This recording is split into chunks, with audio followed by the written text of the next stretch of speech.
The Pacific Economic Cooperation Council is an excellent example of a belief I always have held. The challenges of a country or even of the world are not for a mere few to solve. Each one of us must do his part. Standing here today in front of an audience composed of representatives from business, the academe, governance, and other sectors, I see that belief realized. Since 1980, the PECC has contributed so much not only in crafting policy, but also in shaping a more stable and more prosperous Asia Pacific. Indeed, by working together, we'll find it much easier to solve our collective challenges. Foremost among these is how to achieve balanced, sustained, and inclusive growth. Allow me to share with you today the Philippine experience in the pursuit of inclusive growth, which has been the driving force of our administration's reform strategy. Many people tend to think of the economy as the only growth engine, the idea being to focus on economic growth and hopefully that its benefits trickle down to the people. My administration views it differently. The Filipino people are front and center in our governance agenda. Over the years, they have proven to be our country's greatest resource. From the time they rose up against a dictator to reclaim democracy, to the time they voted for meaningful change in 2010, and even to the present day as they fuel our resurgent economy. They are our bosses, and we see them as our most vital partners in growing the economy. This, we believe, is the quickest path to inclusive growth. At the same time, this is also the most logical way to ensure continued progress. After all, any growth in the economy that is not inclusive will likely not be sustainable. Should government fail to realize this and consequently fail to build the capacities of their people, then they would only help to widen the social and economic divide between their citizens. Many would be relegated to the most unskilled portions of the economy and invaded by a sense of hopelessness. Barely able to make ends meet, how can they become engines of growth that power an economy? The good news is the reverse is also true. Inclusive growth fosters stability, which is a necessary factor for continued growth. As we capacitate our people, so too do we empower them to take advantage of opportunities that arise. These citizens, in turn, gain the ability to make greater contributions to both government and society at large, helping foster an even more inclusive economy. This, ladies and gentlemen, sparks a virtuous cycle of opportunity and empowerment. And this has been the goal of our administration from the very beginning. That is why we have made and continue to make massive investments into our countrymen. One of the foremost mechanisms to do so is the Conditional Cash Transfer Program. Under the CCT, the primary focus of families must be the education and health of their children in order to receive the cash assistance. The CCT has also been expanded to cover families with children up to 18 years of age. The difference is stark. In 2010, only around 786,000 households were part of the CCT program. This year, CCT households number around 4.4 million. Given an average of about 5 members per household, this roughly translates to 22 million Filipinos who our government is assisting. This particular investment has begun to bear fruit. Earlier this year, we celebrated the high school graduation of children belonging to the first batch of beneficiaries of the expanded CCT program. 333,673 Filipino boys and girls who are now more equipped to realize a brighter future for themselves and for their families.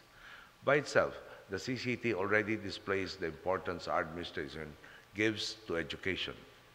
We also realize, however, that inclusivity can only be achieved by providing our people quality education through which they can gain the capacity to enter careers that truly utilize their innate skills and creativity as opposed to unskilled labor.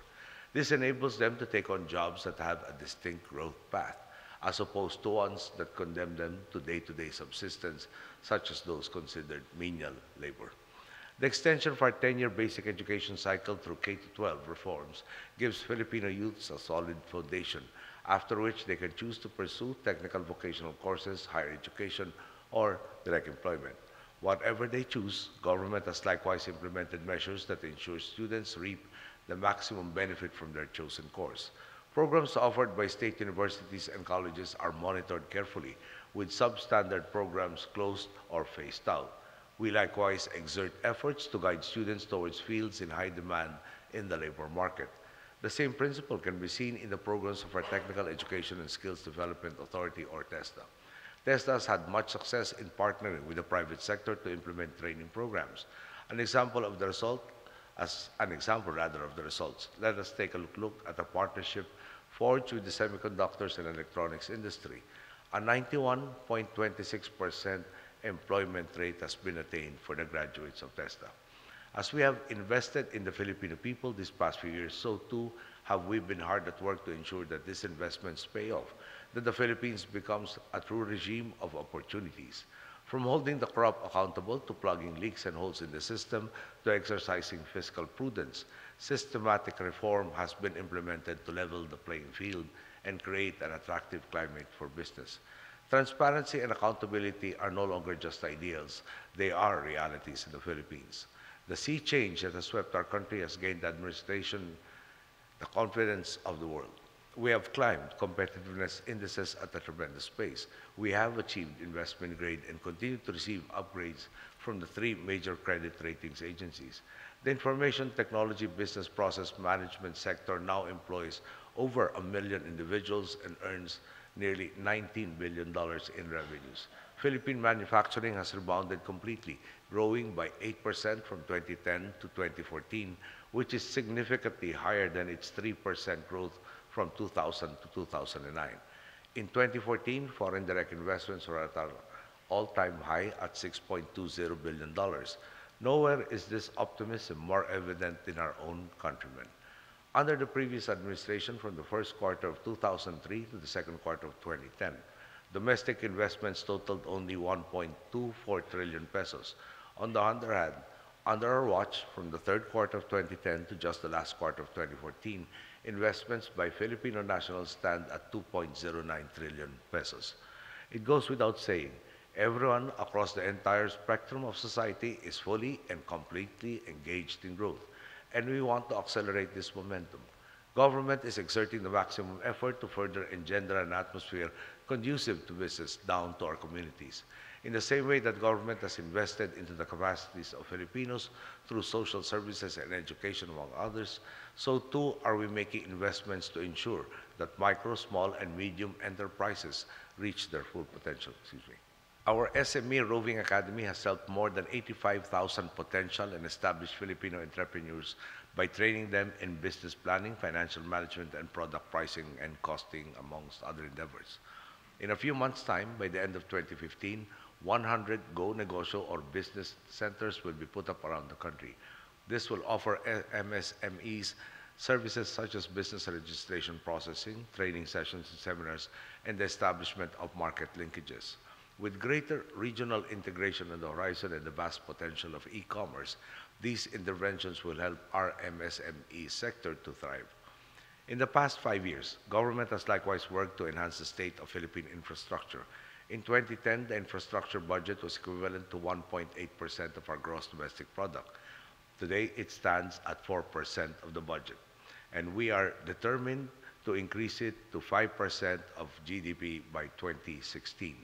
Might I emphasize that through the years, our national infrastructure component has been receiving a higher percentage of a much higher GDP.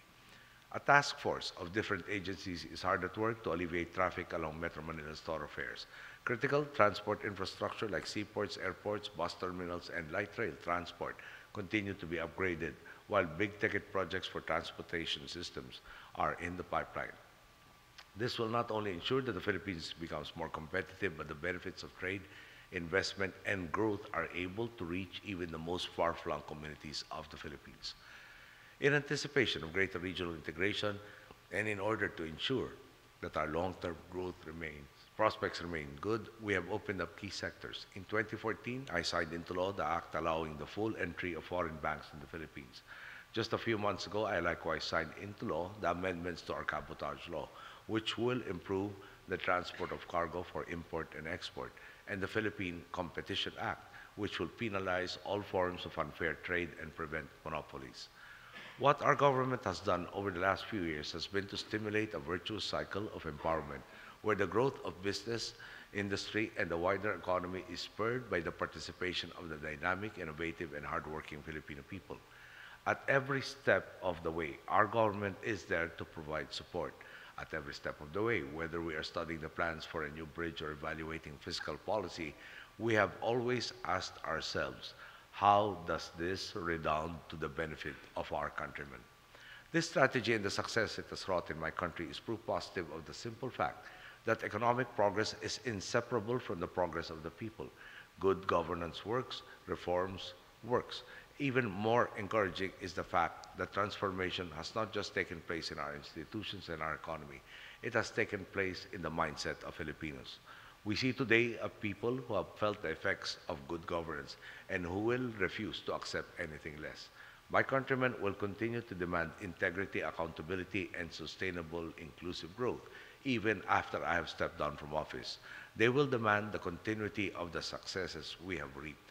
Indeed, the task of building a stronger, more inclusive nation or even a stronger, more inclusive world no longer falls on the shoulders of those in power or of men and women like yourselves. For our part, we Filipinos have taken on the responsibility. We will share in the work and its rewards. Today's gathering, which dovetails perfectly with our administration's agenda, is an excellent step in this direction, fostering even closer cooperation among all of us.